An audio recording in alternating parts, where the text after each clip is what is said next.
You're not invited to Christmas. There's no room, my son said. I smiled and just left.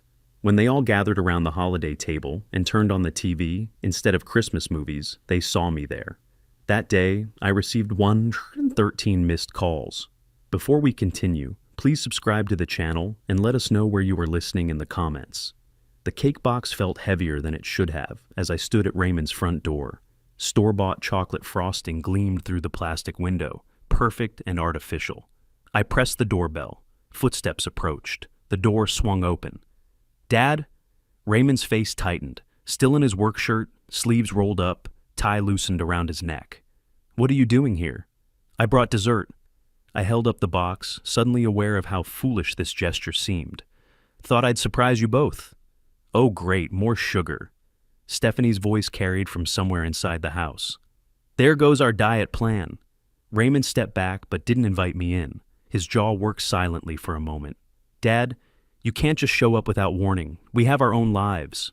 The words hit harder than expected. I shifted the cake to one arm. "I just wanted to see you, son." "See me?" His voice cracked upward. "Or check up on me. Make sure I'm living according to your standards?" Heat rushed to my face. "That's not what this is about." "Then what is it about?" Raymond moved into the living room, gesturing sharply. "Because you always want to control everything. When will this end?" I followed him inside, setting the cake on their coffee table. The house smelled like garlic and herbs. Their dinner interrupted. "Raymond, maybe we should talk more calmly." Stephanie appeared in the kitchen doorway, dish towel in her hands. "No!" Raymond spun toward her, then back to me. "He needs to understand boundaries." The word hung between us like a wall. Boundaries. As if I were some intruder rather than his father. "I understand more than you think." My voice came out quieter than intended. Raymond paced to the window, back to the couch, anywhere but looking at me directly. His hands moved constantly, through his hair, adjusting his collar, picking up and setting down a magazine. "Do you? Do you really?" He stopped pacing.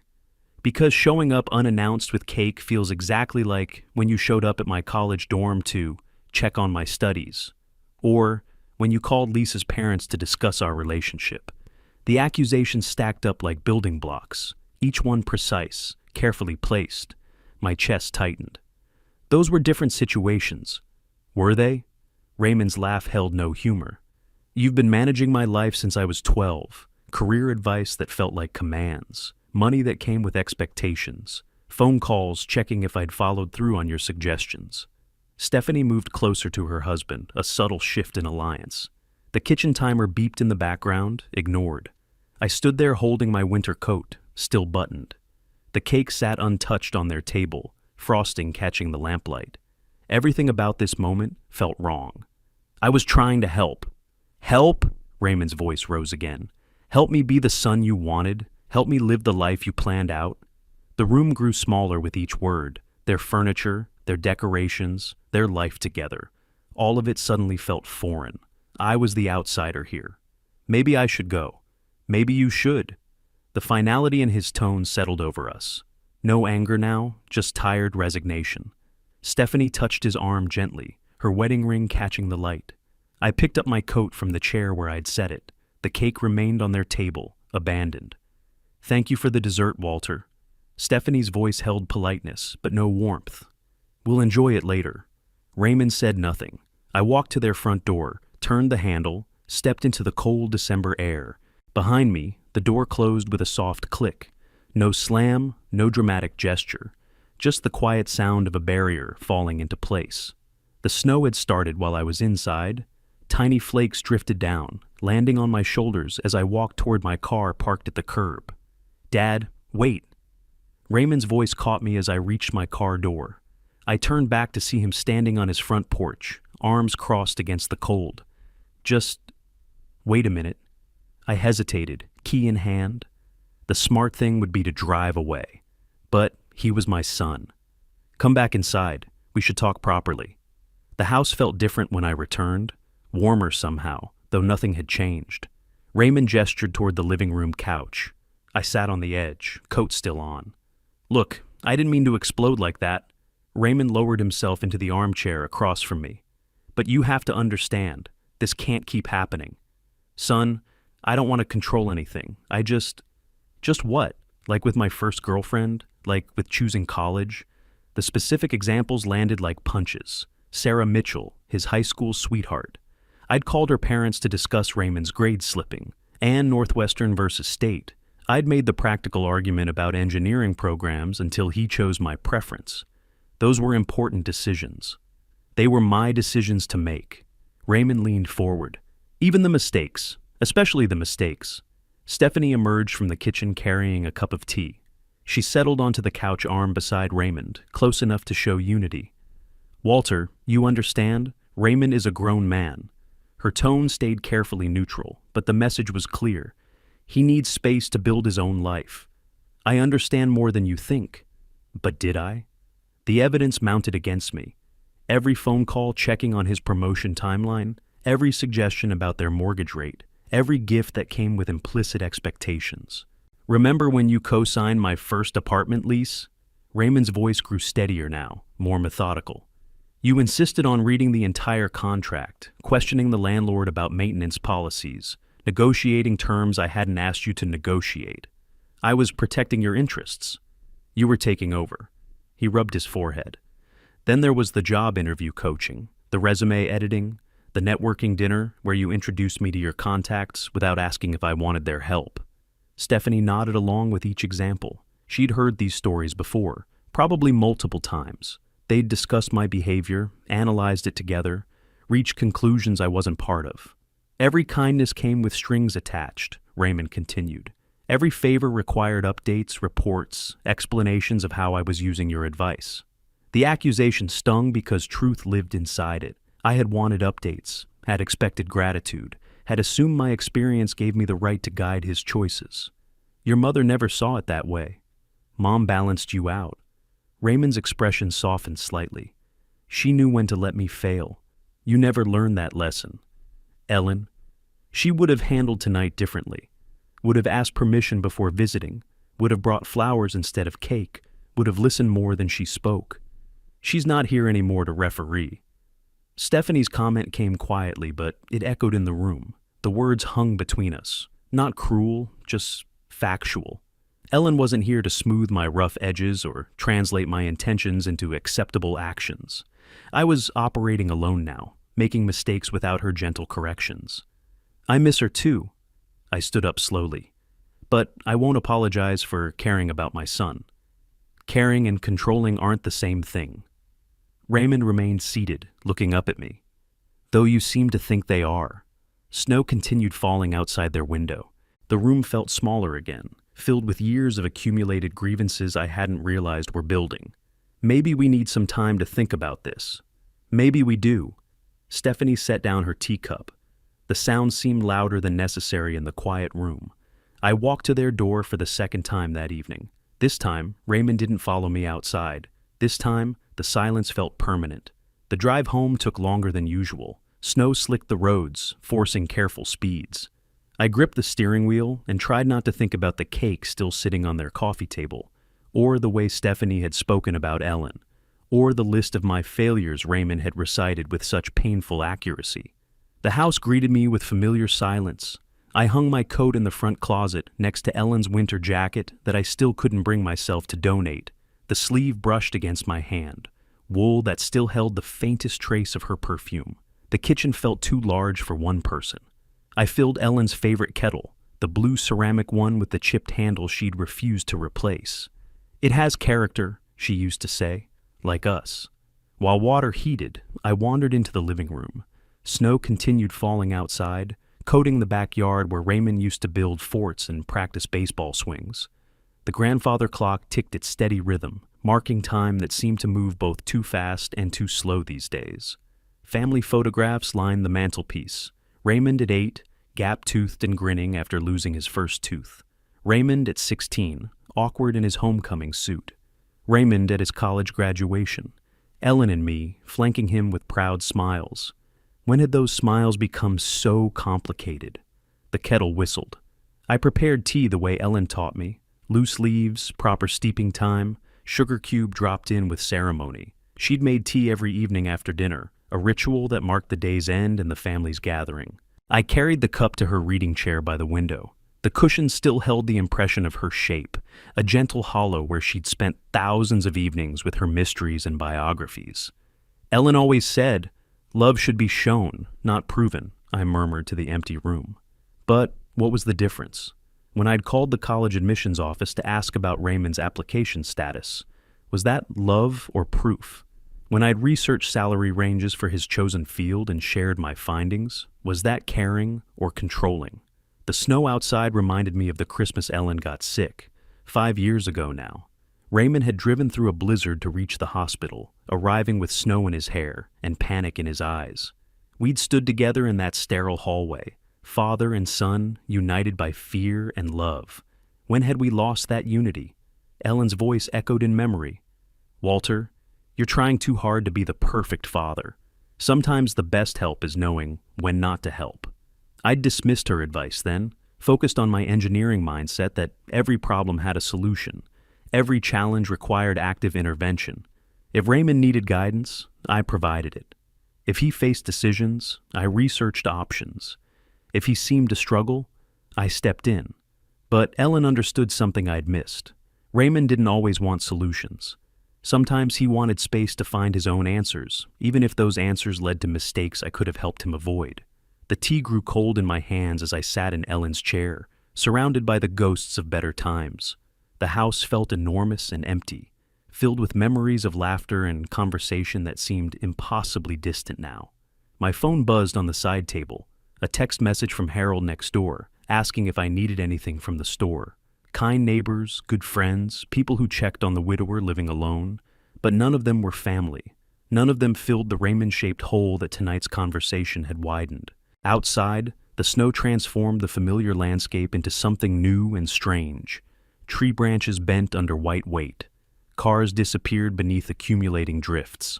The world remade itself while I sat watching, holding a cold cup of tea and wondering how to repair something I'd broken without meaning to. Ellen would have known what to do. She always did. But Ellen wasn't here anymore to referee, as Stephanie had so bluntly observed. I was alone with my mistakes and my stubborn engineer's conviction that every problem had a solution, if you just approached it from the right angle. The clock chimed 10 times. Late enough for bed, though sleep seemed unlikely.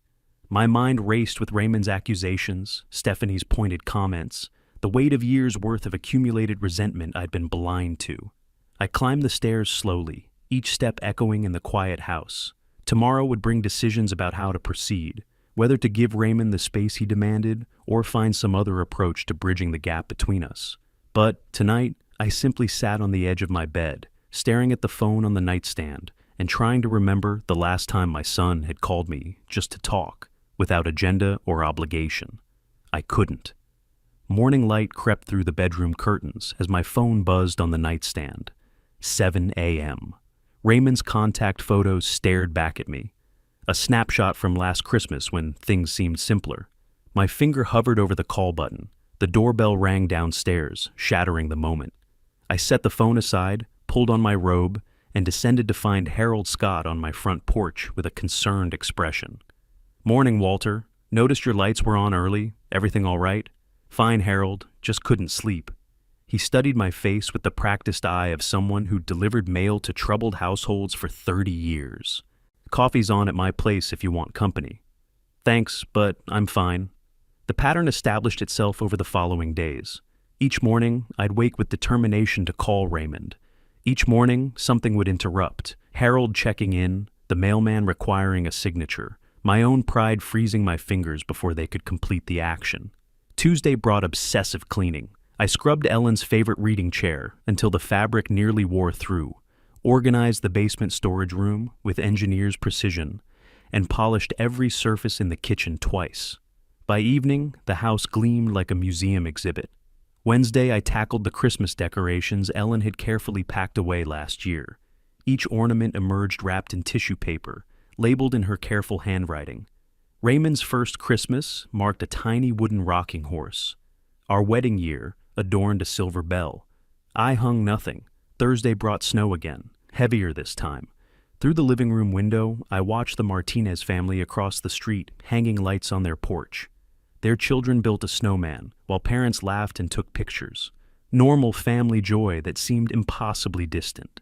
Harold appeared at my door that evening with a casserole dish. Margaret made too much lasagna again.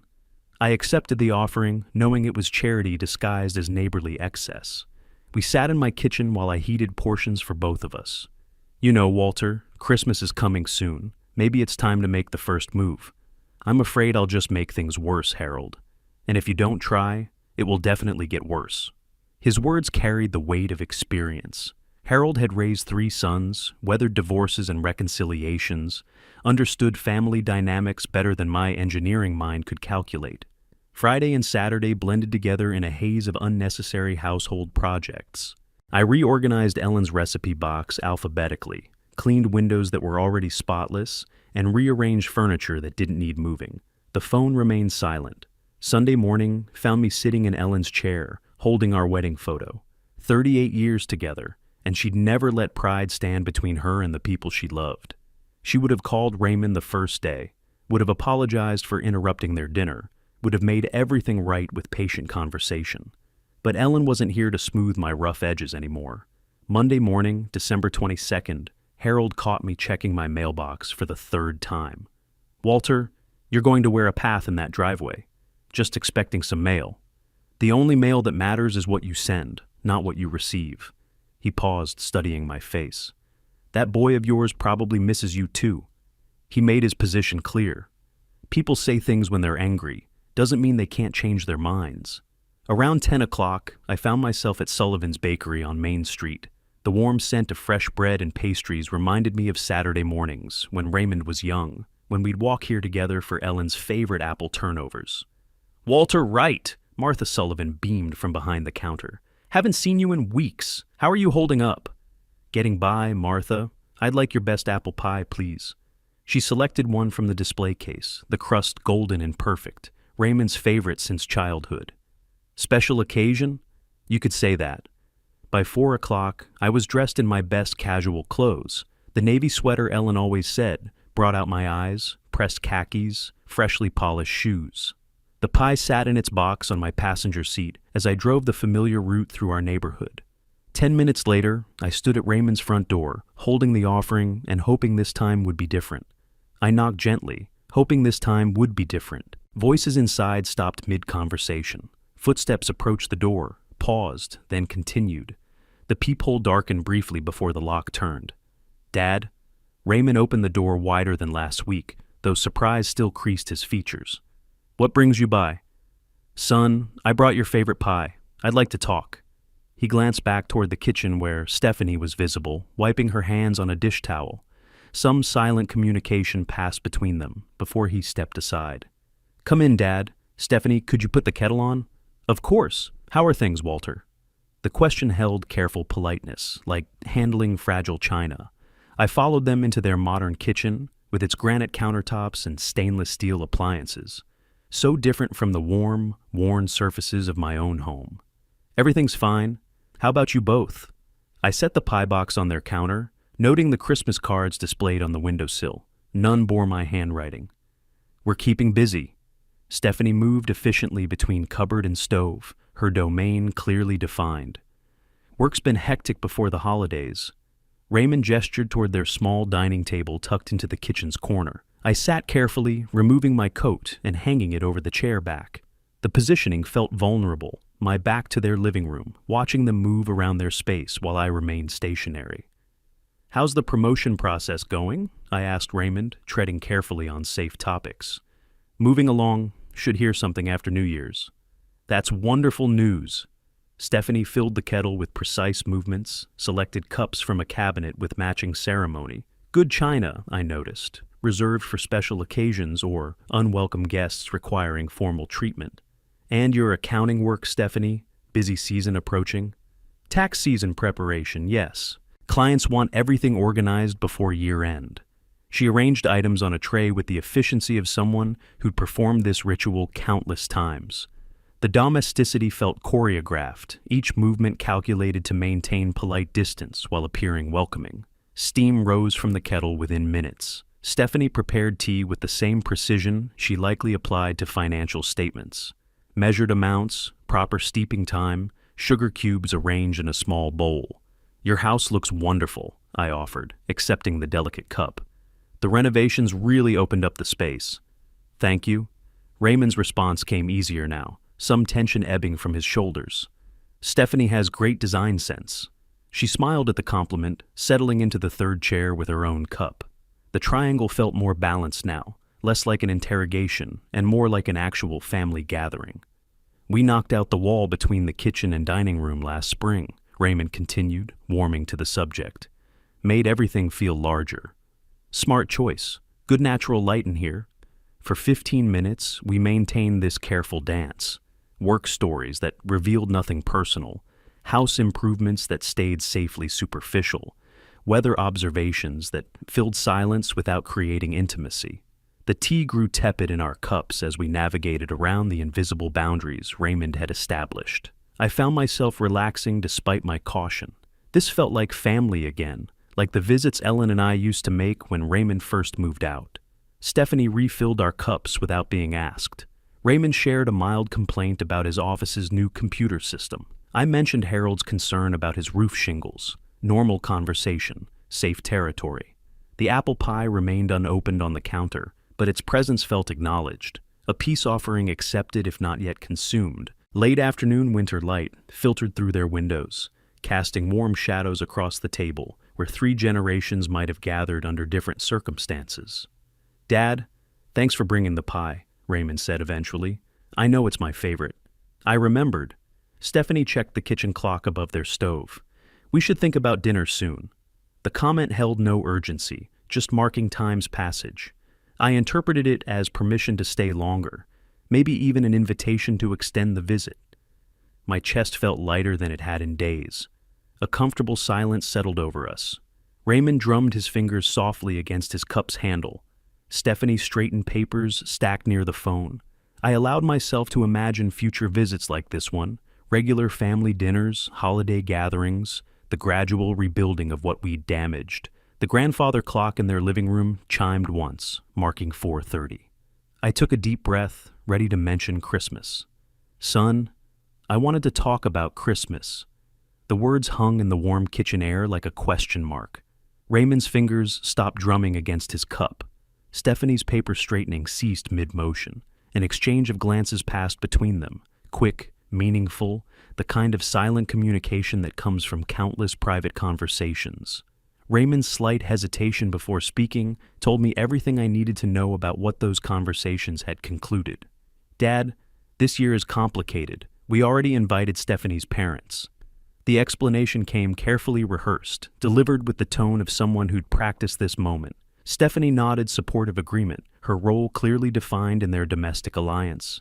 "They're flying in from Phoenix," she added, as if logistics made the decision inevitable rather than chosen. "You understand? We have a small house." I glanced around their kitchen, noting the cozy dining nook, the modest living room visible beyond. Space that could accommodate 4 adults for a holiday meal, but apparently not 5. "There's simply no room for you. Sorry." Raymond's final words landed with gentle finality. Not cruel, just matter of fact. A practical problem with a practical solution that excluded me entirely. The grandfather clock ticked in the living room. Steam rose from our forgotten teacups. Outside, winter darkness gathered around the windows of their warm, exclusive home. I smiled. The expression surprised them both. Stephanie's eyebrows raised slightly. Raymond leaned back in his chair, perhaps expecting argument or emotional pleading. "I understand," and I did. Completely. The preference for in-laws over father. The careful coordination of their rejection. The polite language that couldn't disguise the essential cruelty of choosing strangers over family. "Walter, you know how it is," Stephanie began, offering additional explanation I didn't need. "I do." I stood carefully, placing my cup and saucer on their counter with steady hands. "Thank you for the tea." Raymond remained seated, uncertainty flickering across his features. Perhaps he'd expected more resistance, more drama. His father's calm acceptance seemed to unsettle him more than anger would have. "Dad, maybe next year we can—" "No need to explain further, son. Good evening." I collected my coat from the chair back, noting how my hands remained perfectly steady. No trembling, no fumbling with buttons or sleeves. The engineering discipline that had guided bridge construction and foundation planning now supported this careful exit. Stephanie walked me to their front door, playing the perfect hostess until the end. "Drive safely, Walter. The roads might be slippery." "Thank you." Raymond called from the kitchen. "Dad, we'll enjoy the pie." I paused at their threshold, hand on the door frame. Snow had begun falling again, tiny flakes catching the porch light like scattered confetti for a celebration I wouldn't attend. "I'm sure you will." The door closed behind me with a soft click. No slam, no dramatic gesture. Just the quiet sound of a family completing its circle by removing the excess piece. I walked to my car with measured steps, started the engine, and backed out of their driveway without looking at their kitchen window. The roads were indeed slippery, requiring careful attention to steering and speed. By the time I reached home, the snow was falling harder. I parked in my garage, hung my coat in the front closet, and made myself a simple dinner of soup and crackers. The evening news droned in the background while I ate, but I wasn't listening. My mind was working now. The engineer's brain that had solved structural problems and calculated load-bearing requirements was engaging with a new challenge. Raymond and Stephanie had made their choice. They'd drawn their boundary lines with careful precision. Time to draw some of my own. I hung my coat in the front closet with deliberate care, each movement controlled and precise. The house welcomed me with familiar silence, but tonight that silence felt different, purposeful. Ellen's desk waited in the corner of our living room, still organized exactly as she'd left it 5 years ago. I'd never had reason to disturb her careful system of drawers and files, but tonight I needed what she'd preserved there. The chair creaked softly as I settled into her space. Family photos faced me from the desktop. Raymond's graduation, our wedding anniversary, Christmas mornings when laughter filled these rooms, before boundaries became weapons. I opened the top drawer. Ellen's address book lay beneath a collection of fountain pens and letterhead stationery. Her handwriting guided me through alphabetized contacts until I found what I needed. Frank Hill, documentary filmmaker. Ellen had insisted we exchange information after meeting at a community fundraiser 3 years ago. "Interesting man," she'd said. "Knows how to tell stories that matter." The business card felt substantial between my fingers. Professional, credible. Frank's company specialized in human interest documentaries for local television stations. WMEA had aired several of his projects focusing on community values and personal narratives. Perfect. I dialed his number, checking the desk clock. 8:30 p.m., late enough to catch him at home, early enough to avoid seeming desperate. "Frank Hill speaking." "Frank, this is Walter Wright, Ellen's husband. We met at the hospital fundraiser." "Walter, haven't heard your voice in ages. How are you holding up since Ellen passed?" "Managing." "Frank, I have a proposal for an interesting project." A pause, then professional curiosity. "What kind of project?" "I want to make a documentary film about real family values." "Interesting. Tell me more." I'd rehearsed this carefully. The approach had to sound noble, educational, worthy of his professional attention. Too many people today talk about family values without understanding what they actually mean. I'd like to share a personal story that illustrates the difference between words and actions. Personal story usually makes the best documentary material. What's your angle? The perspective of an elderly parent trying to maintain family connections in modern times. The challenges, the disappointments, the reality behind holiday greeting cards. Frank's interest sharpened audibly. That could resonate with a lot of viewers, especially around the holidays. Are you thinking WMEA as the outlet? Exactly. Community programming, local perspective, something meaningful for Christmas Day viewing. Christmas Day? That's cutting it close for production timeline. I understand, but sometimes stories need to be told when they're most relevant. Another pause. I could hear him thinking, weighing the professional opportunity against the rush schedule. "Walter, this sounds compelling. Can you meet tomorrow morning? I'd like to hear more details and assess whether we can make this work on such short notice." "Absolutely. Where and when?" "WMEA studio, 9 o'clock. I'll arrange for equipment and a quiet space. We could potentially film the interview and have it edited for broadcast by Christmas Day if the story justifies the effort." "Thank you, Frank. This means more than you know." Looking forward to it. And Walter, I'm sorry about Ellen. She was a remarkable woman. Yes, she was. I hung up the phone and sat quietly in Ellen's chair, absorbing what I'd just set in motion. Tomorrow, Frank would help me create something powerful. Not revenge, education. A documentary about real family values that would help the community understand what respect and dignity actually looked like. The fountain pen felt familiar in my hand as I began taking notes on Ellen's stationery. Story structure, introduction to family values, concept, personal narrative development, climactic revelation of modern family dynamics, conclusion about authentic relationships versus superficial politeness. Timing was crucial. Christmas Day broadcasts would reach families gathered for holiday viewing. The message would resonate when people were thinking about their own family relationships, their own choices about inclusion and exclusion. I wrote steadily until 11 o'clock, organizing thoughts with the same systematic approach I'd use for engineering projects. Every successful structure required proper planning, careful execution, attention to detail. Ellen's handwriting looked back at me from the address book, reminding me of her wisdom about showing love through actions rather than words. Tomorrow's documentary would demonstrate exactly that principle. I set the alarm for 6 o'clock. Tomorrow, we would begin. The WMEA studio occupied a modest building on Elm Street, its parking lot empty except for Frank's sedan and my car. 6:30 a.m. found us unlocking doors and turning on equipment while most of the town still slept. "Coffee first," Frank announced, leading me through a maze of cameras and editing equipment to a small kitchen area. "Then we'll set up for your interview." The studio felt intimate rather than intimidating. Local television operations lacked the polished grandeur of network facilities, but Frank's familiarity with every switch and cable suggested professional competence despite the humble surroundings. "Tell me more about your story," he said, handing me a steaming mug. "Yesterday you mentioned family values and personal narrative. I need specifics to structure the interview properly." I'd prepared for this question throughout my sleepless night. The truth, carefully edited for maximum impact, without revealing my strategic purpose. "Frank, imagine an elderly parent who loses his spouse and tries to maintain connection with his adult child. Traditional approaches, visiting, bringing gifts, showing interest in their lives. But modern family dynamics create unexpected barriers. What kind of barriers? Boundaries, control issues. The adult child interprets parental care as manipulation, paternal interest as interference.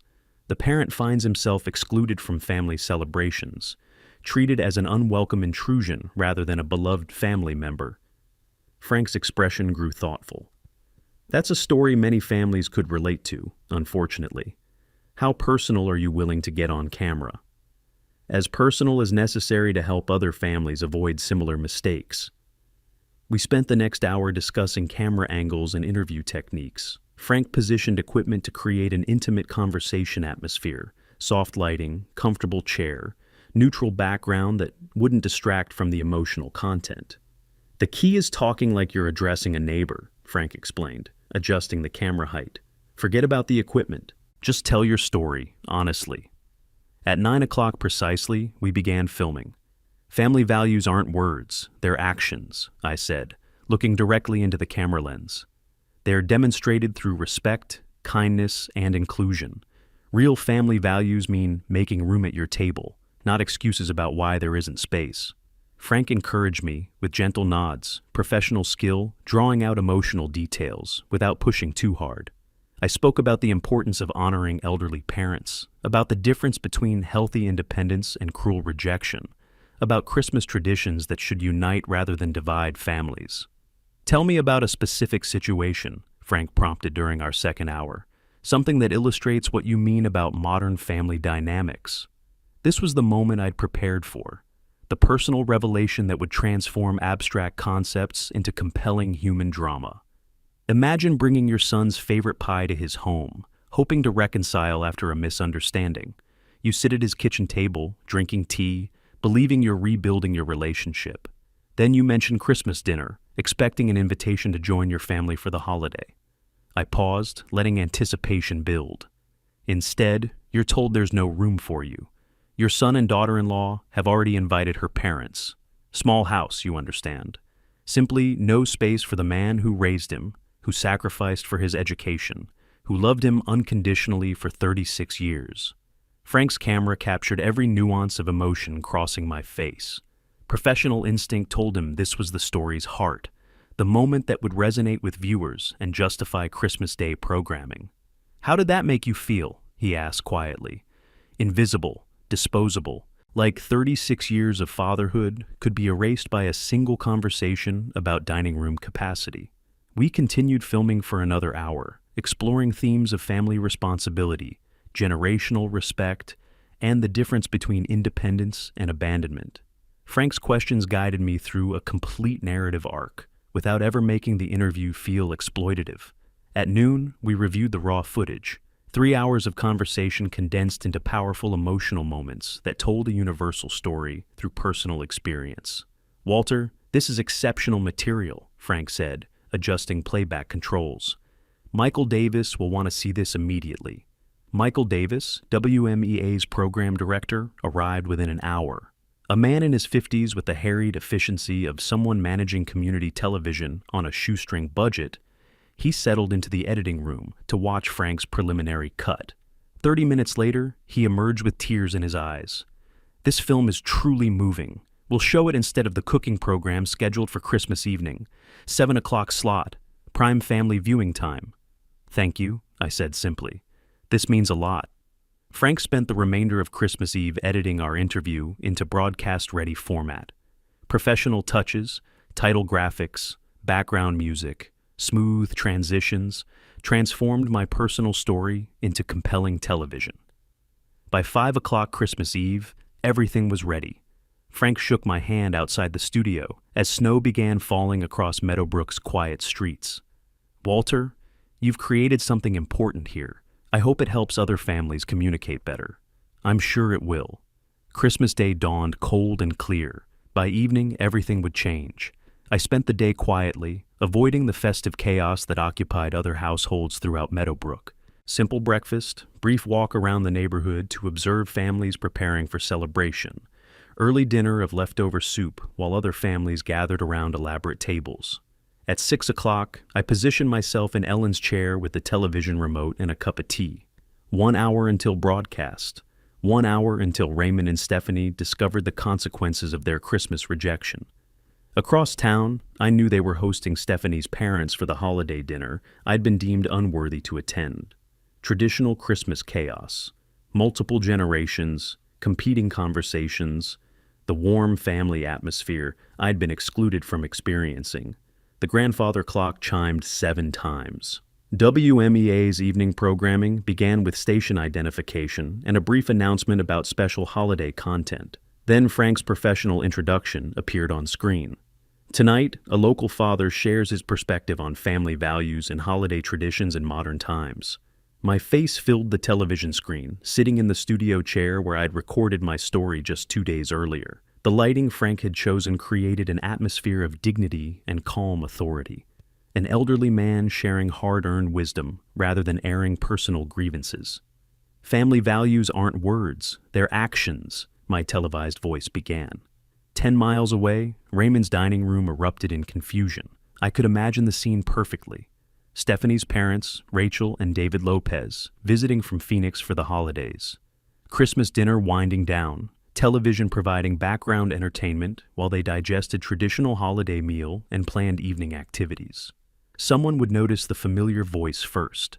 Perhaps Raymond himself, looking up from his coffee to see his father's face broadcast into their living room. The moment of confusion. Surely this couldn't be happening. "When your own son says you're not invited to Christmas dinner," my television voice continued, describing the exact scenario Raymond and Stephanie had orchestrated 3 days earlier. That's my father."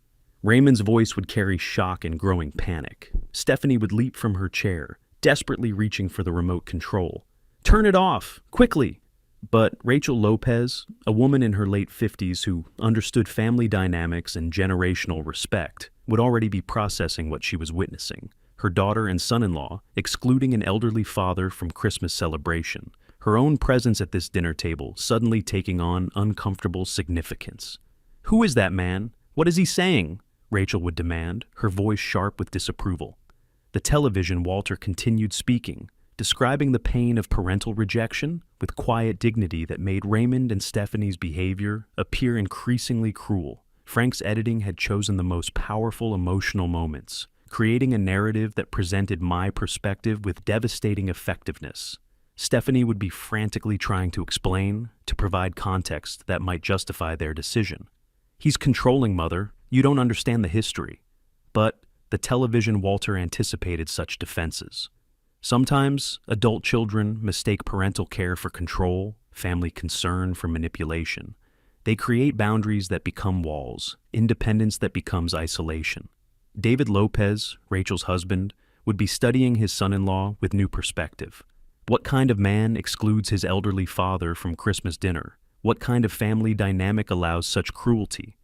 "Make room at your table, not excuses about why there isn't space," the television, Walter concluded. The documentary ended at 7:30, leaving Raymond's household in complete disarray. Christmas dinner destroyed, family relationships suddenly complicated by public exposure of private shame. My phone rang at 7:35, the first of many calls that would continue throughout the evening as Meadowbrook's community processed what they had witnessed. Harold Scott's voice carried amazement and approval. "Walter, I just watched your program. Powerful stuff. That took courage." "Thank you, Harold. How are you feeling?" I settled deeper into Ellen's chair, completely calm, despite the magnitude of what I'd just unleashed. "Justice served, Harold. Finally, justice served." The phone rang again immediately. Christmas Day in Meadowbrook would be remembered for more than family gatherings and gift exchanges. Tonight, my story had reached every household with television, every family considering their own dynamics of inclusion and exclusion. Raymond and Stephanie were learning that actions have consequences. Public rejection deserved public response. The engineering was complete. The structure was sound. Now we would see how well it performed under pressure. The phone rang again immediately. Christmas Day in Meadowbrook would be remembered for more than family gatherings and gift exchanges. Tonight, my story had reached every household with television, every family considering their own dynamics of inclusion and exclusion. Raymond and Stephanie were learning that actions have consequences. Public rejection deserved public response. The engineering was complete. The structure was sound. Now we would see how well it performed under pressure. I glanced at the phone screen lighting up beside my chair. Raymond's name appeared again. Third call in 2 minutes. I set the device face down and returned to my book. Ellen's reading lamp cast warm light across the pages while snow continued falling outside. The grandfather clock marked time with steady precision. 8:15, 8:30, 8:45.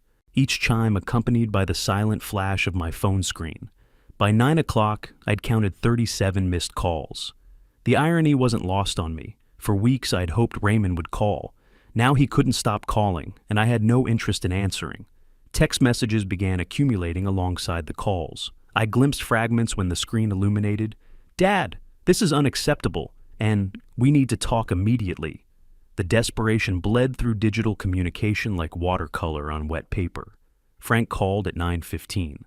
This conversation I accepted. "Walter, this is a masterpiece. The whole town is talking about the film." "Thank you, Frank. I'm grateful for your professional work." "Professional nothing. This is personal storytelling at its finest." Michael's phone has been ringing all evening, viewers calling to express appreciation, asking when it will air again. Will it air again? Twice more. Contract stipulates 3 broadcasts over 10 days, January 1st and 5th. I smiled into the quiet house. 3 opportunities for the community to absorb my message. 3 chances for Raymond and Stephanie to face their neighbor's judgment. "Walter, how are you holding up with all this attention?" "Peacefully, Frank, very peacefully." The phone displayed 67 missed calls when Frank and I finished talking. I made fresh tea using Ellen's favorite cup, the delicate porcelain one, with tiny roses painted around the rim. She'd used it for special occasions and quiet contemplations. Tonight qualified as both. Mary Henderson from across the street called at 10 o'clock. Her voice carried warmth and solidarity. "Walter, thank you for such an honest film. My daughter excluded us from Thanksgiving 2 years ago. Not enough room," she said, I understand exactly how you felt. Thank you, Mary. That means more than you know. Stand your ground, Walter. Some things need to be said publicly. The call counter reached 89 by 10:30.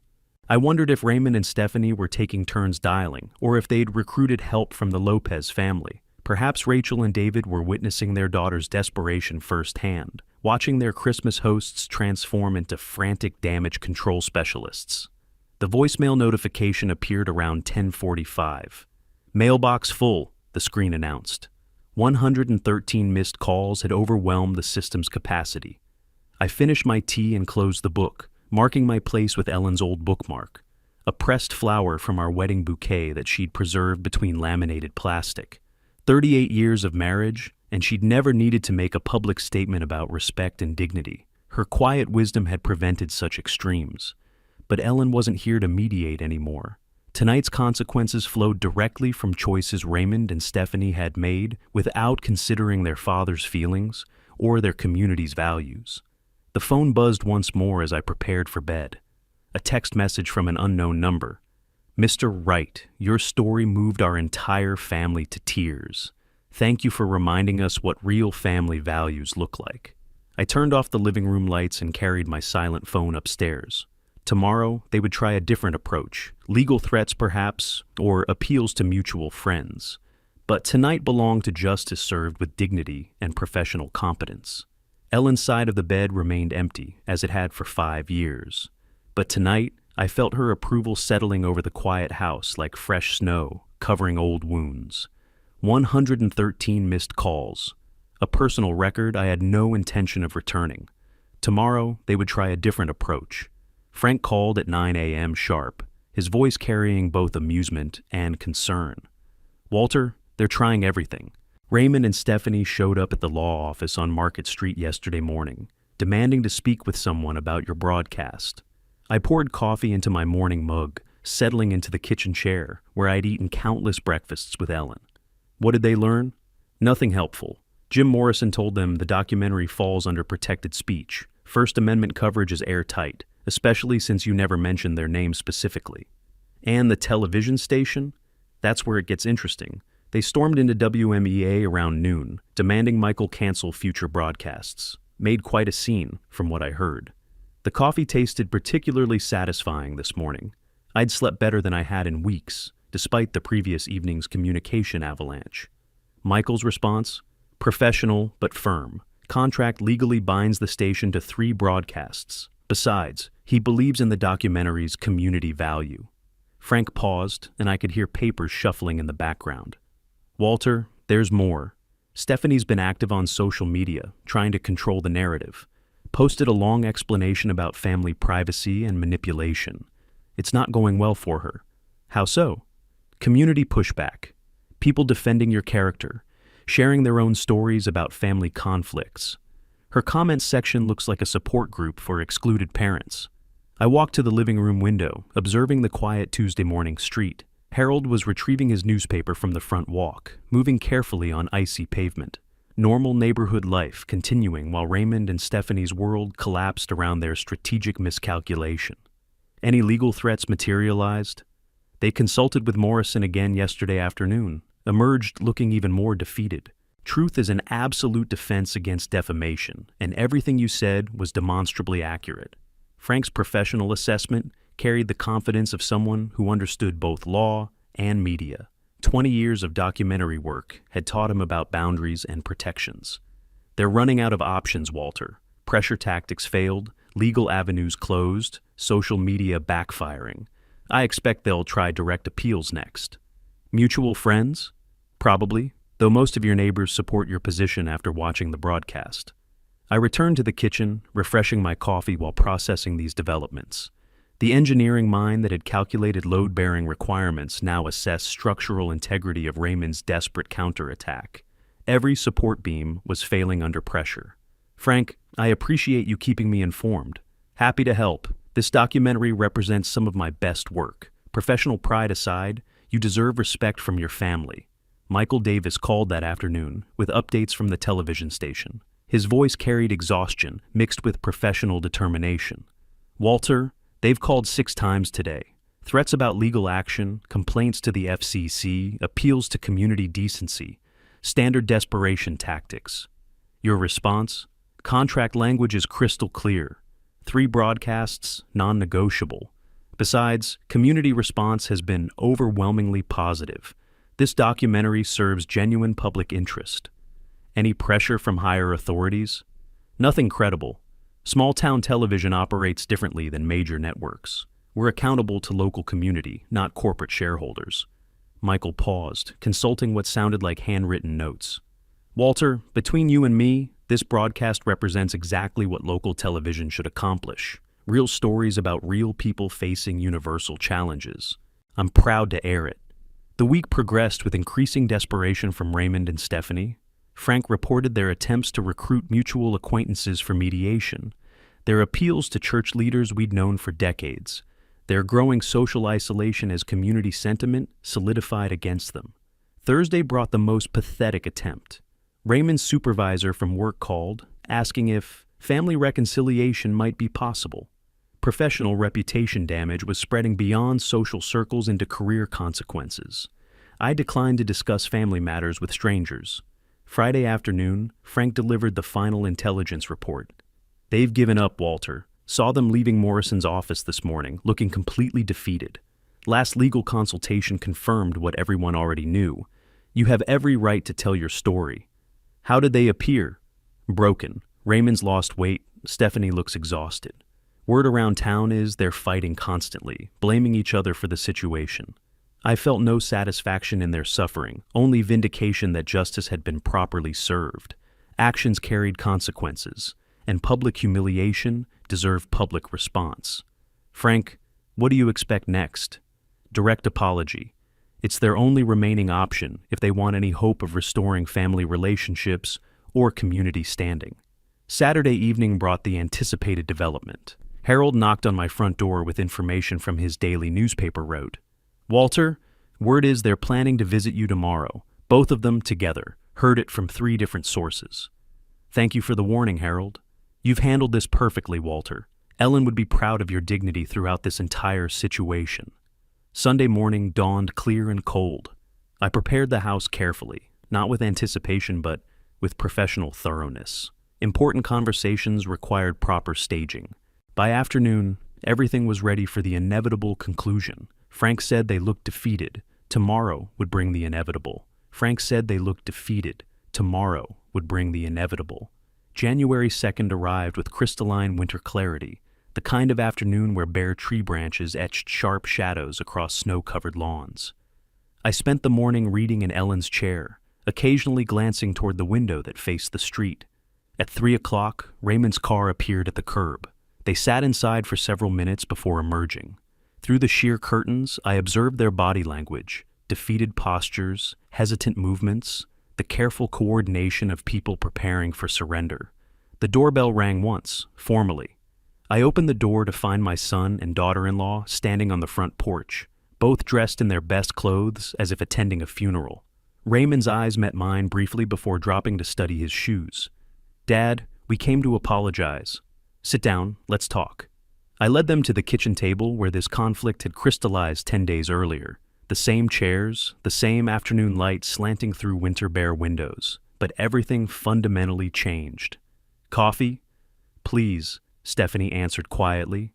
I prepared 3 cups with deliberate ceremony, buying time for them to settle into the gravity of this moment. When I finally sat across from them, Raymond straightened his shoulders like a man accepting responsibility. We're ashamed of our behavior. The words carried weight I hadn't heard from him in years. Not deflection or justification, but simple acknowledgement. I'm not perfect either, but respect must be mutual. Stephanie leaned forward, her hands wrapped around the warm coffee cup. Walter, I influenced Raymond against you. I was wrong.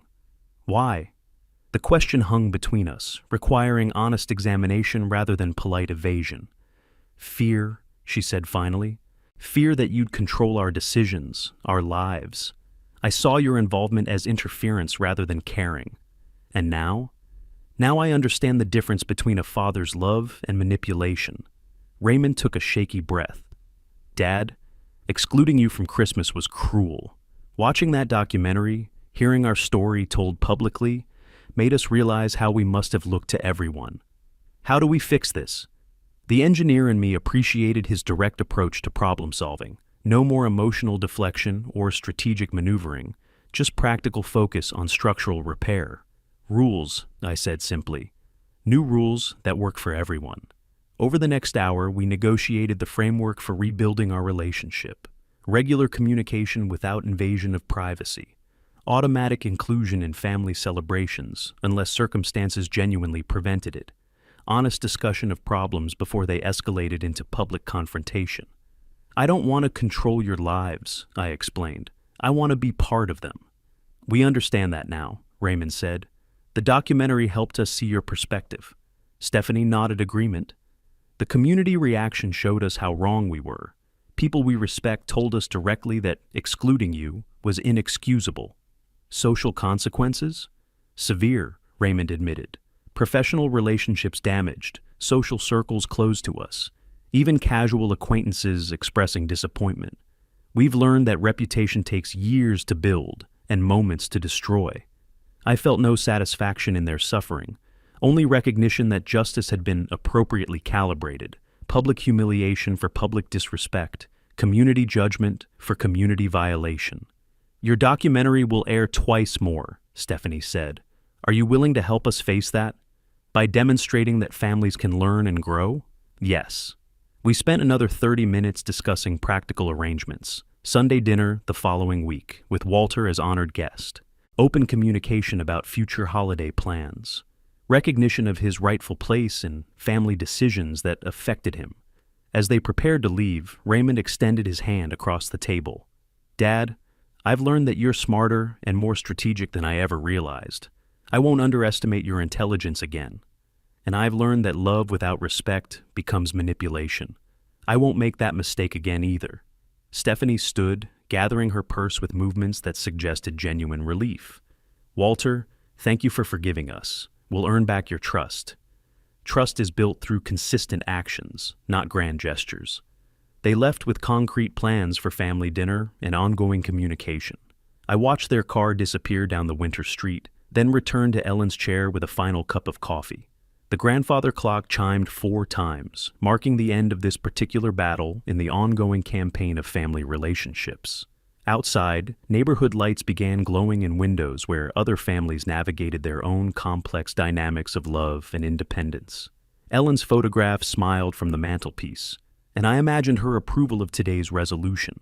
Dignity maintained, justice achieved, family restored through strength rather than surrender. The documentary had accomplished exactly what I'd intended. Education about real family values through personal testimony. Sometimes the most effective lessons required public classroom settings rather than private conversations. Tomorrow would bring new challenges, as all relationships required ongoing maintenance and mutual respect. But tonight, I could rest in the satisfaction of problems solved through engineering principles, proper planning, strategic execution, and structural integrity tested under pressure, justice served, family restored, lesson learned. If you like this story, please like this video, subscribe to the channel, and share your impressions of this story in the comments. To listen to the next story, click on the box on the left. Thank you for watching.